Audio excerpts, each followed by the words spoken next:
Having a system that can do detailed simulations is great, but without the ability to analyze what's happening, you're never going to be able to do serious research. To do work in biomechanics or robotics, the user needs to be able to view any data in the system over time to see how it changes. The line chart gives users this ability. This tutorial will demonstrate how to use the line chart and how to configure it to collect data efficiently without slowing down the simulation too badly.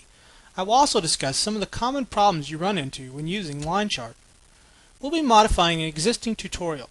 Please open the Network Oscillators tutorial that's located at Program Files, AnimatLab, Tutorials, Neural Networks. Once it loads, go to the File menu and select Save Project As and change the name to Line Chart. You'll need to choose where you want to save this project at.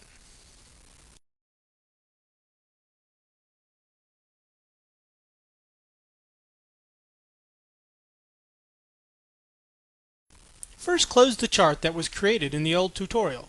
When we close a chart, it's not lost. All charts are stored till you manually delete them.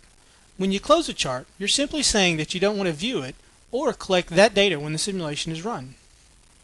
If you go to the project workspace, you can see that all of the data charts are listed under the Tool Viewers node. AnimatLab gives users the ability to add new data viewing and analysis tools that meet their needs. So you're not limited to using the line chart that's provided, but you could build your own if you wanted to. This is why this section is labeled Tool Viewers. If we double-click on one of the charts, it opens back up. You can see that the data items and axes that were previously added are still there and ready to work during the simulation. Go ahead and close this chart. So how do you add new charts? There are several ways to do this. The easiest way is to select the Add Data Tools button on the toolbar. This opens the Data Tools dialog. Select the tool you want to add and double-click it or hit the OK button. You can change the name of the data tool and it will change the name of its window.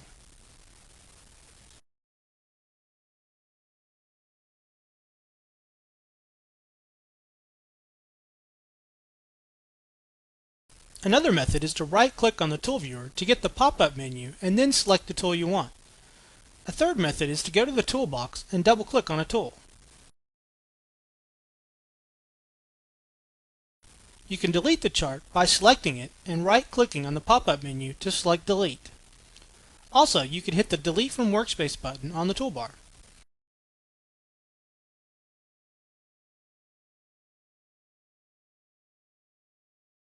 Once you have a chart, how do you get it to collect and display data?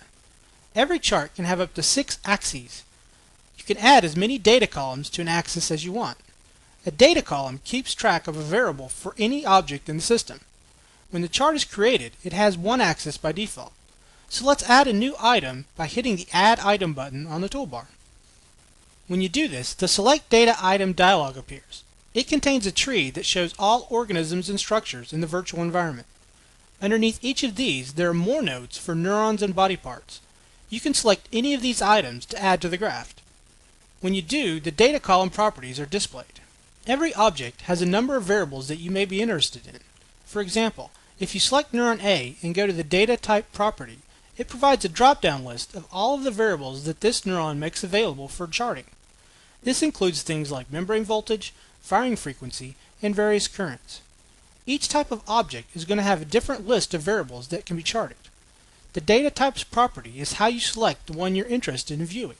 You can also set other properties of this data column, like the color of the line it will draw,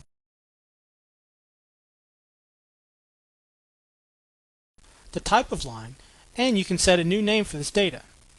Once you have it configured how you want, hit the OK button to add this item to the chart. Notice that now we have a new item under Axis 1 named A, and the properties for that data column are still displayed in the Properties toolbar. Now let's add another axis. Do this by hitting the Add Axis button on the toolbar. Then add another item for the firing frequency of neuron B. So how does a line chart work? How does it collect data? The simulation has a buffer that it uses to temporarily store data. How often data is collected during the simulation is controlled by the Collect Data interval. The size of the buffer is determined by the Collect Time Window property, Collect Time interval, and the number of data columns in the chart. The user specifies how big of a time window they want for the buffer. If you have a really small collect interval and a really large time window, then the actual size of the data buffer could be quite large. However, it's not really necessary for this buffer to be too big. The reason is it's really just a temporary buffer. It holds the data until it can be transferred to the chart's graph buffer to be displayed. You can control the size of this buffer using the points to keep property. The chart periodically checks to see if there's any data available in the temporary buffer. If there is, then it empties that buffer and puts it into its own internal graphics buffer for displaying. The interval between checks is determined by the update time interval property. Now run the simulation.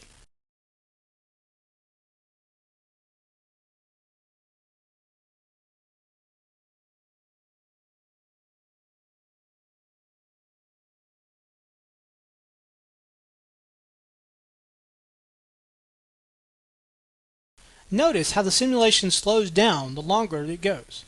This is caused by the chart. When you have a lot of data charted, or the chart has to scroll a lot, it can really slow the simulation down. So you need to be careful of this. We were able to store data for over 25 seconds worth of simulation with the chart configured as it is. The amount of data the chart can display is determined by the size of its buffer. The points to keep property controls the size of that buffer. Change the value to 5,000 instead of 15,000.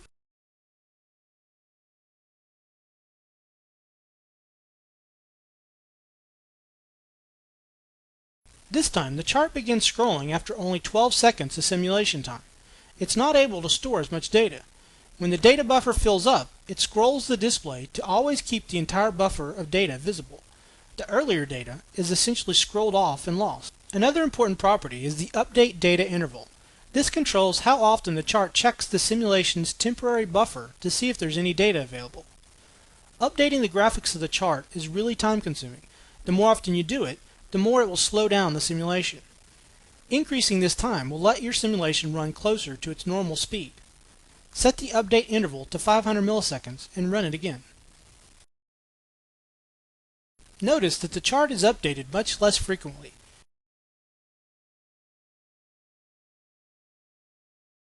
Increase it again to 1 second.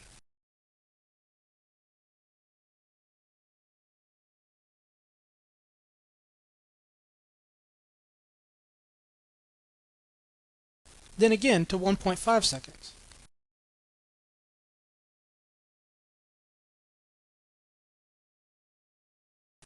This time we have a problem. We have a weird section where we don't have any data. So what happened to cause this? The problem is, if you increase the update interval too much, the temporary buffer in the simulation will fill up before the chart ever checks it and clears it out. When this happens, the temporary buffer purges all of its data and starts over. So the next time the chart does check, it has a whole section of data that was missed. We can fix this by increasing the size of the temporary buffer. Set the collect time window to 25 seconds and rerun the simulation. This time the gaps don't appear. However, you need to be careful with this. There's a hard limit on the size of the temporary buffer to keep it from getting ridiculously large. So as long as you don't try and make it too big, things should be fine. You can also have the chart only collect data for a specific time period. You can do this by changing the set start-end time to be true. Start and end time property values will appear. Now the chart will only collect data between 0 and 10 seconds.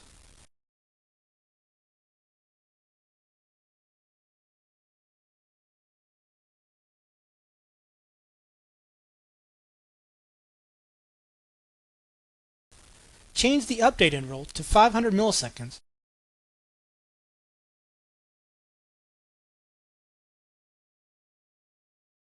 and then increase the end time to 30 seconds.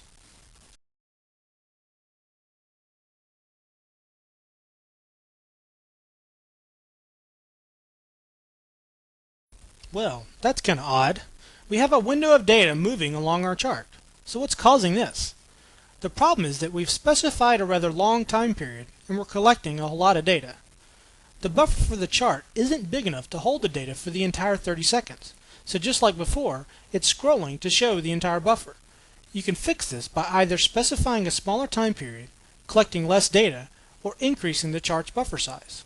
Another commonly encountered problem occurs when looking at spiking neuron data.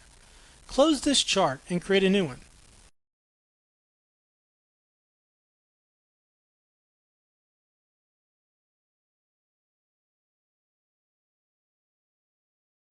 Add a new item to view the membrane voltage of neuron 1.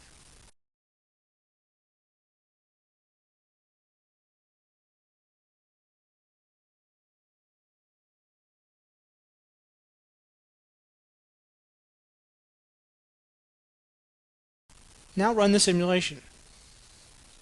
This neuron produces a bursting pattern. Zoom in to see the burst more clearly. You can make out each individual spike for this neuron. You can do this because we're collecting a data point for every time step in the neural simulator. The collect data interval controls this by determining how often the simulation attempts to collect data. When you add new items to the line chart, it checks each object to see what the time step is for that item. It then sets the collect interval to the smallest time step of any of the items in the chart. This ensures that by default you'll always see the spikes in a neuron. However, if the time step is small, it also means you're collecting a lot of data, and this can slow down the simulation. You can turn this feature off by setting the auto collect interval to be false. This will allow you to manually specify the collect data interval. Change it to be 1 millisecond. The neuron is running with a time step of 0.2 milliseconds. This means it will only be collecting data from every 5th time step, so we're going to be missing some data. You can see this clearly when you run the simulation again. A large number of the spikes are missing. They still occur, we're just not seeing them because of the sampling frequency.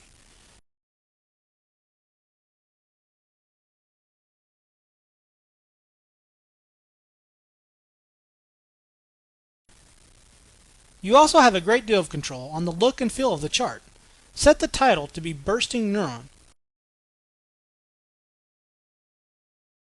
Then set the subtitle to be Neuron A.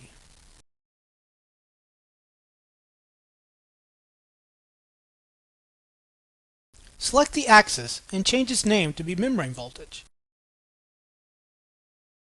Notice that this changes the axis name on the chart. Now add a new axis and add an item for the membrane voltage of neuron 2.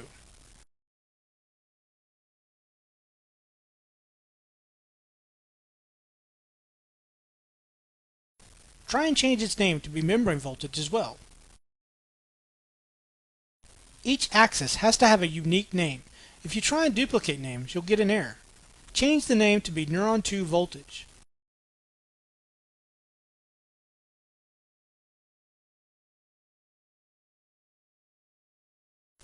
Change the first axis to be neuron 1 voltage. You can also change the names of the data columns. When you have more than one data column, a legend appears that shows the names of each item and its color. This is shown at the top of the chart.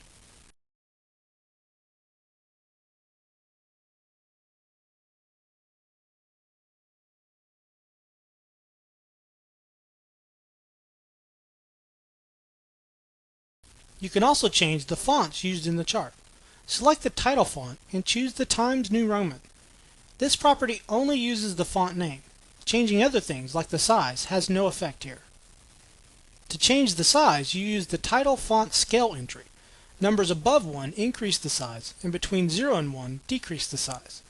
The different parts of the chart have their own versions of these properties. You can also change the properties of the data item. Set the line color of this one to be magenta. Notice that it changes in the chart. Now set the line type to be thick solid.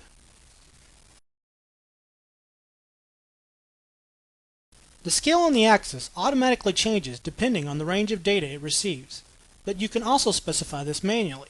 Change the auto scale property of the axis to be min-max. This means that you'll be specifying the minimum and maximum ranges of this axis. Set the max value to 1 and notice that the maximum value on this axis is now 1. Set it back and then set the min value to -1.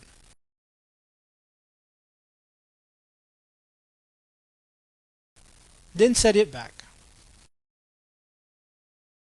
There are also a number of predefined look and feel themes that you can choose from. These themes change a number of properties at the same time to give a consistent look to the chart. You can change the colors by hand to make the chart look like any of these, but I've found it's easier to just use the themes.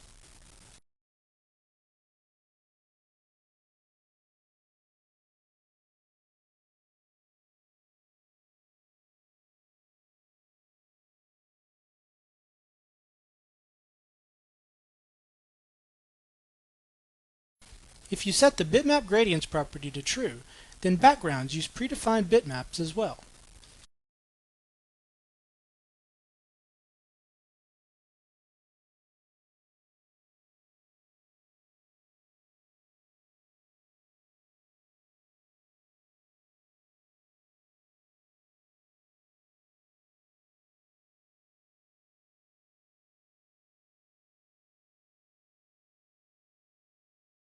For charts with multiple axes, you can control whether the axes are separated or grouped together, and how far apart they are when separated. The line chart is a very flexible tool that allows you to collect data from any item in the simulation and display it over time. It also gives you a great deal of power to control how the data looks.